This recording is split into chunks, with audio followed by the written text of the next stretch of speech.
একটা মানুষের জীবন হঠাৎ থেমে গেল। কোনো কারণ নেই, কোনো সতর্কবার্তা নেই। শুধু একদিন সকালে উঠে দেখল সব শেষ। মাত্র কিছুদিন আগেও এই দোকান ভরা ছিল, হাসি ছিল, রিজিক ছিল, আশা ছিল।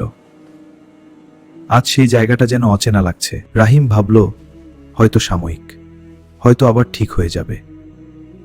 কিন্তু দিন গেল, সপ্তাহ গেল, মাস গেল। ঘরে ফিরলে স্ত্রীর মুখের দিকে তাকাতে পারত না। সন্তানরা জানাতো না বাবার বুকে কি ঝড় বইছে।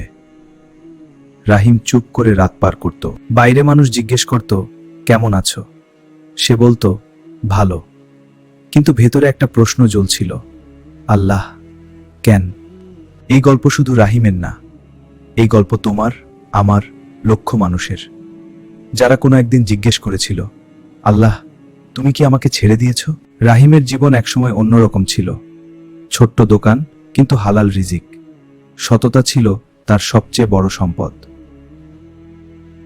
ফজরের নামাজের পর দোকান খুলত, মাগরিবের আজানে বন্ধ করত।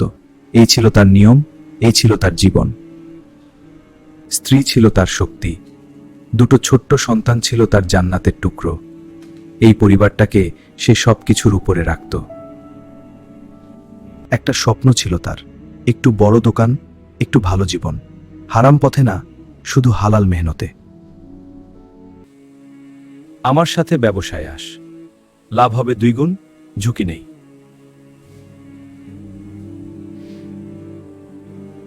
রাহিমের মন বলল, সাবধান। কিন্তু চোখের সামনে ছিল স্বপ্নের সুযোগ।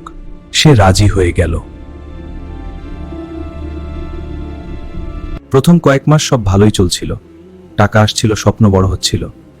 রাহিম ভাবল, আলহামদুলিল্লাহ, এটাই ছিল লেখা। কিন্তু আল্লাহ দেখছিলেন। সেই অংশীদার আসলে কে ছিল রাহিম জানাতো না। সেই ব্যবসার পেছনে কি ছিল রাহিম দেখতে পায়নি।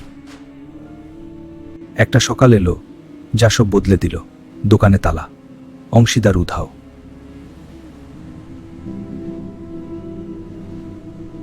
এক রাতেই সব গেল। সেই লোক শুধু রাহিমের টাকা নেয়নি, তার নামও নষ্ট করে গেছে। মানুষ এখন অন্যভাবে দেখে। যে বলতো ভালো মানুষ, সেই এখন সন্দেহ করে। রাহিমের চোখে জল আসে, কিন্তু কাঁদে না। ঘরে খাবার কমে আসছিল। স্ত্রী কিছু বলতো না, কিন্তু রাহিম বুঝত। একদিন ছোট মেয়ে জিজ্ঞেস করল, আব্বু, আজ ভাত হবে? সেই প্রশ্নটা রাহিমের বুকে বিঁধেছিল। সে বাইরে বেরিয়ে গেল, একা, আকাশের দিকে তাকাল। ঠোঁট নড়ছিল, শব্দ নেই। হাত উঠছিল, কাঁপছিল। এই প্রথম সে সত্যিকারের অসহায় হয়ে আল্লাহকে ডাকল। পরদিন সকালে কাজ খুঁজতে বেরোল। দিনমজুরি, যা পেল তাই। অহংকার মরে গিয়েছিল, আলহামদুলিল্লাহ। রাতে ফিরত ক্লান্ত, কিন্তু মসজিদ মিস করত না। ব্যথা ছিল, কিন্তু নামাজ ছোট হয়নি। বেটা, আল্লাহ কখনো অন্যায় করেন না।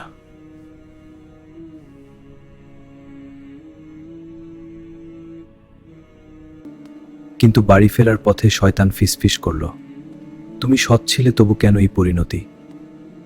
সেই প্রশ্নটা রাহিমকে ঘুমাতে দিল না। একটা কাজ আছে, দ্রুত টাকা হবে, কিন্তু একটু বাঁকা পথে। রাহিমের হাত কাঁপল। চোখের সামনে ভেসে উঠল ছোট মেয়ের মুখ। সে জিজ্ঞেস করেছিল, আব্বু, আজ ভাত হবে? সে না বলল। বন্ধু হেসে চলে গেল। রাহিম একা দাঁড়িয়ে রইল, ক্ষুধার্ত কিন্তু পরিষ্কার। সেই রাতে রাহিম কুরআন খুলল। হাত কাঁপছিল, চোখ ভিজছিল। একটা আয়াত চোখে পড়ল, এবং যে আল্লাহকে ভয় করে তিনি তার জন্য পথ বের করে দেন এবং তাকে এমন জায়গা থেকে রিজিক দেন যা সে কল্পনাও করেনি। রাহিম থামল, পড়ল, আবার পড়ল। সে বইটা বুকে চেপে ধরল, কাঁদল অনেকক্ষণ। এই প্রথম সে বুঝল, আল্লাহ জানেন। সেই রাত থেকে রাহিম বদলে গেল। চোখে এখনো কষ্ট, কিন্তু বুকে একটা আলো। সে সিদ্ধান্ত নিল আল্লাহর উপর ভরসা করবে। প্রতিদিন ফজরের পর সে দোয়া করত, একটাই চাওয়া, হালাল রিজিক এবং আল্লাহর সন্তুষ্টি। মাস কাটল, পরিস্থিতি একটুও বদলায়নি, কিন্তু রাহিম থামল না। সে জানাতো এবার তার পরীক্ষা হচ্ছে। একদিন সে ছোট বাচ্চাদের আরবি পড়াতে শুরু করল, বিনামূল্যে, শুধু সওয়াবের আশায়। মহল্লার মানুষ দেখল এই মানুষটা ভাঙেনি, বরং আরো শক্ত হয়েছে। ধীরে ধীরে মানুষের কথা বদলাতে লাগলো। তোমার কথা শুনলাম, একটা কাজ আছে ছোট, কিন্তু হালাল। কাজটা ছিল ছোট, আয় ছিল কম, কিন্তু রাহিমের মুখে সেদিন হাসি ছিল। সেই কাজে একদিন এক অপরিচিত মানুষ এলো, তাকে দেখল, কিছু না বলে চলে গেল।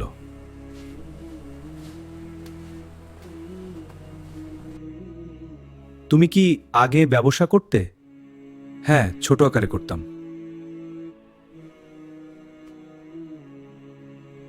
রাহিম সব খুলে বলল, লুকালো না কিছু, ধোকার কথাও বলল, লজ্জা নিয়েও।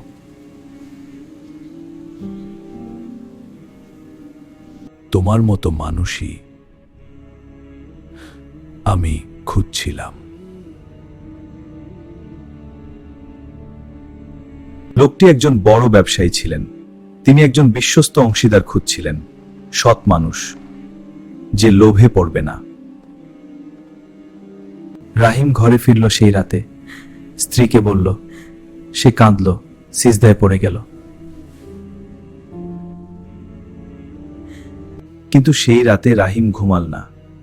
সে জেগে বসে ভাবল, কেন এত দেরি করলেন আল্লাহ? তারপর বুঝল, যদি আগে এই সুযোগ আসতো, সে তৈরি ছিল না। আগে যদি টাকা আসতো, সে অহংকারী হতো। আগে যদি সুযোগ আসতো, সে হয়তো সেই বন্ধুর সাথে চলে যেত। আল্লাহ তাকে ভাঙলেন গড়ার জন্য। সেই কষ্টের বছরগুলো বৃথা যায়নি। প্রতিটা রাত তাকে পরিশুদ্ধ করেছিল। প্রতিটা দুঃখ তাকে আল্লাহর কাছে নিয়ে গিয়েছিল। নতুন ব্যবসা শুরু হলো। এবার অংশীদার একজন সৎ মানুষ। এবার ভিত্তি তাওয়াক্কুল।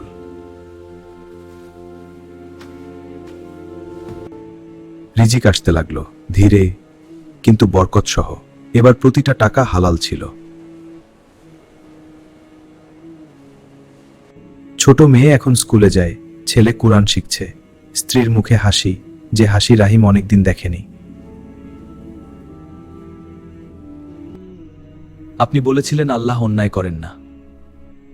আজ আমি বুঝলাম।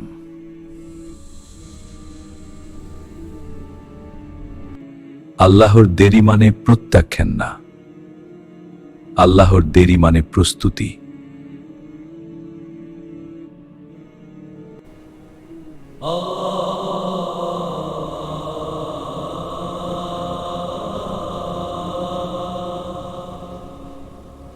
সে ভাবল, কত মানুষ এই মুহূর্তে কষ্টে আছে, ভাবছে আল্লাহ ভুলে গেছেন, কিন্তু আল্লাহ কখনো ভোলেন না।